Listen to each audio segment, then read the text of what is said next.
Today our topic is structure of NaCl यानी sodium chloride. आज हमने ये सीखना है कि सोडियम क्लोराइड का जो स्ट्रक्चर है वो किस तरह से ड्रा किया जा सकता है। तो सबसे पहले ज़रा मेरी बात को गौर से सुनिएगा। हमने 3 लाइंस ड्रा करनी है, तीनों का साइज सेम होगा लेकिन उनकी पोजीशन चेंज होगी। हम इन लाइंस को कुछ इस तरह से ड्रा करेंगे। ये एक लाइन हो गई। अब हमने 2 और लाइंस ड्रा करनी है। हम डिफरेंट कलर्स के साथ लाइंस को ड्रा करेंगे ताकि हमें अंडरस्टैंड करने में आसानी हो। अब हम एक और लाइन ड्रा करेंगे, साइज उतना ही रखेंगे लेकिन उसकी थोड़ी सी पोजीशन चेंज करेंगे। जैसे पहली लाइन मैंने यहाँ से स्टार्ट की तो दूसरी लाइन मैं थोड़ी ऊपर से स्टार्ट करूंगी और ये जाएगी भी थोड़ी सी और ऊपर। इसी तरह मैं एक और लाइन ड्रा करूंगी ग्रीन कलर के साथ। ये लाइन थोड़ी सी और ऊपर जाएगी, स्टार्ट भी थोड़ी ऊपर से होगी जैसा कि ये आपके सामने मैंने स्टार्ट की है। ये हमारे पास सेट हो गया 3 लाइंस का एक सेट। अब हमने इस तरह के 2 सेट्स और बनाने हैं, लेकिन याद रहे कि हमने लाइंस को इनके पैरेलल रखना है। जैसे ब्लू को ब्लू के, रेड को रेड के और ग्रीन को ग्रीन के। चलिए वो भी लाइंस लगा के देखते हैं। मैं ब्लू लाइन जो है वो लगाने लगी हूँ। आप देख सकते हैं कि ये पहली ब्लू लाइन के पैरेलल है। अब हम रेड लाइन लगा के देखेंगे। रेड को रेड के पैरेलल रखने हमने। ये हमारे पास 2 सेट्स कंप्लीट हो गए हैं 3-3 लाइंस के। अब हम एक और सेट सेम इसी तरह बनाएंगे।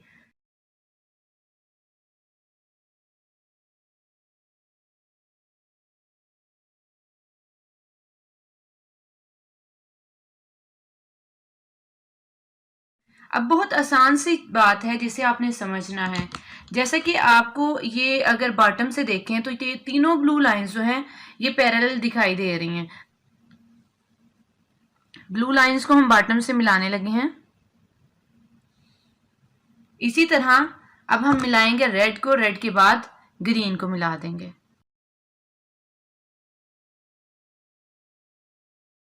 ये बॉटम से तो हमने इन्हें कर लिया क्लोज। ब्लू लाइन है, रेड लाइन है, ग्रीन लाइन है, इसका सेंटर ढूंढना, सेंटर की तरह हमने एक एक लाइन सेंटर पे लगानी है, सेम इसी तरह जिस तरह से हमने बॉटम में लाइंस लगाई हैं।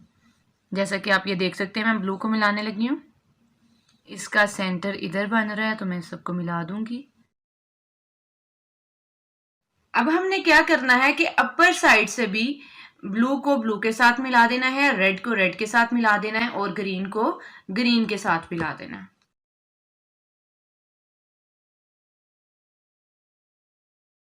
अब हमने क्या करना है कि कॉर्नर्स ढूंढने हैं। कॉर्नर्स किधर है? ब्लू है, ये रेड है और ये ग्रीन कलर है।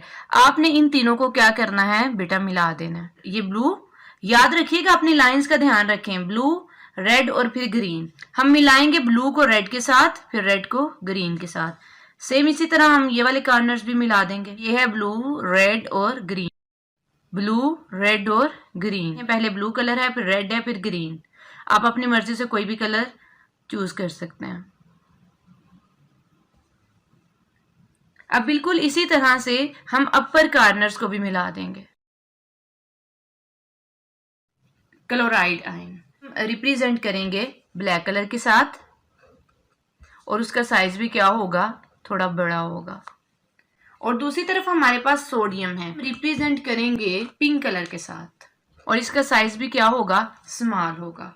अब यहाँ पे ये चीज जहन में रखनी है कि आपने सोडियम आयन और क्लोराइड आयन को अल्टरनेट पोजीशन देनी है। जैसा कि आप देख सकते हैं कि मैंने इस कॉर्नर पे क्लोराइड आयन रखा, इससे जो अगला पॉइंट होगा वहां पे हम सोडियम रखेंगे, उससे अगले पॉइंट पे फिर क्लोराइड आयन होगा। अब यहाँ पे सोडियम आएगा, यहाँ पे क्लोराइड आएगा और यहाँ पे भी सोडियम आएगा। अब अगर हम यहाँ पे बात कर रहे हैं तो यहाँ पे क्लोराइड आयन है, यहाँ पे सोडियम आयन है और यहाँ पे क्लोराइड आयन है। अब इसी तरह से हम ये यहाँ पे आएंगे। अब सेम इसी तरह से हम यहाँ पे भी फिलिंग करेंगे। चूंकि ये क्लोराइड आयन है तो यहाँ पे फिर क्या आएगा, सोडियम आएगा। सोडियम के साथ जो क्लोराइड है ये वो है और क्लोराइड के साथ क्या चीज आ जाएगी, सोडियम। आप देख सकते हैं कि कोई भी अभी तक ऐसी पोजीशन नहीं आई कि सोडियम सोडियम के साथ हो। अब इसी तरह सेम अगर ये क्लोराइड है तो यहाँ पे फिर क्या होगा, सोडियम होगा।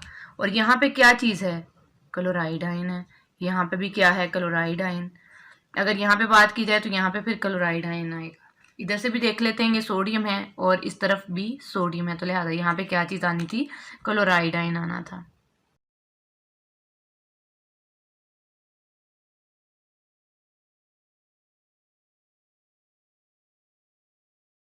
हमने यहाँ पे ये चीज देखनी है कि इसमें कितने सोडियम आयन हैं और कितने क्लोराइड आयन हैं, और फिर हमने इसके बाद इनकी पोजीशन को भी डिस्कस करना है। क्योंकि यहाँ पे मैंने ये 3 बनाए हैं, मैं इन तीनों को क्या करूंगी, सेपरेट कर लूंगी, ब्लू, रेड और ग्रीन।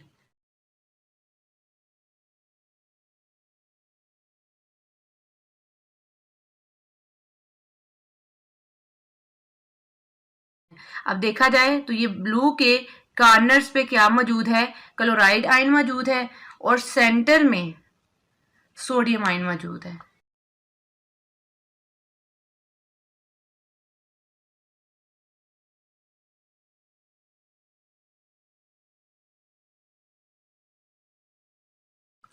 जैसा कि आप देख सकते हैं कि मैंने इन तीनों को सेपरेट ड्रा कर लिया है। यहाँ पे अगर देखा जाए तो ब्लू के सेंटर में ये जो है, यहाँ पे क्लोराइड आयन है, ग्रीन का यहाँ पे क्लोराइड आयन है, और अगर रेड की बात की जाए तो इधर है सोडियम। तो सेम मैंने उसी तरह से ड्रॉ कर लिए ताकि हमें क्लोराइड आयन, सोडियम आयंस को कैलकुलेट करने में आसानी हो। Chloride ion at corners. अब कार्नर्स पे हम देखेंगे क्लोराइड आयन को, 1 2 3 4 कार्नर्स पे मौजूद है। यहाँ पे कार्नर्स पे क्लोराइड आयन मौजूद नहीं है। इधर देखा जाए तो यहाँ पे भी कार्नर्स पे क्लोराइड आयन मौजूद है। तो 4 4 हो गए 8, यानी 4 + 4 8। तो अब हमने ये देखना है कि ईच कार्नर जो है वो कितने क्यूब्स के दरमियान शेयर्ड है। Each corner shared among 8 cubes. तो लिहाजा आप क्या लिखेंगे, कार्नर्स। तो आपने ये बताना है टोटल 8 हैं और 8 ही क्यूब के दरमियान में, अमंग द 8 क्यूब्स। और आपने फिर क्या कहना है कि each corner shared among 8 cubes. लिहाजा हम इसे डिवाइड करेंगे 1/8 से, तो डिवाइड होने के बाद आंसर आएगा 0 1। तो अगर फेसेस की बात की जाए तो चेक कर लेते हैं, 1 2 3 4 5 और 1 6 है ना फेसेस पे। मैं आपको यहां से भी गिनवा देती हूँ। ये देखें, 1 2 3 और ये निचली साइड पे 4, एक ये 5 और एक ये 6, टोटल हो गए 6। Each face shared between unit cells. कितने में, आपने अब इसे क्या करना है, 1/2 से डिवाइड कर देना, तो आपके पास 3 आ जाएगा, 0 3। तो आप कह सकते हैं 1 + 0 3 इज इक्वल टू 4, यानी आपके पास क्लोराइड आयन कितने हैं, 4 हैं। सेम इसी तरह अब हम कैलकुलेट करेंगे सोडियम आयन को। तो सोडियम आयन को मैं कैलकुलेट कर लेती हूँ पिंक कलर से। देख लेते हैं कि इसमें सोडियम आयन का कितना कंट्रीब्यूशन है। इसमें टोटल 12 एजेस हैं और हर एज पे सोडियम मौजूद है, और हर एज का कंट्रीब्यूशन 4 क्यूब्स में होता है। लिहाजा आप कह सकते हैं सेंटर ऑफ एज कितना है,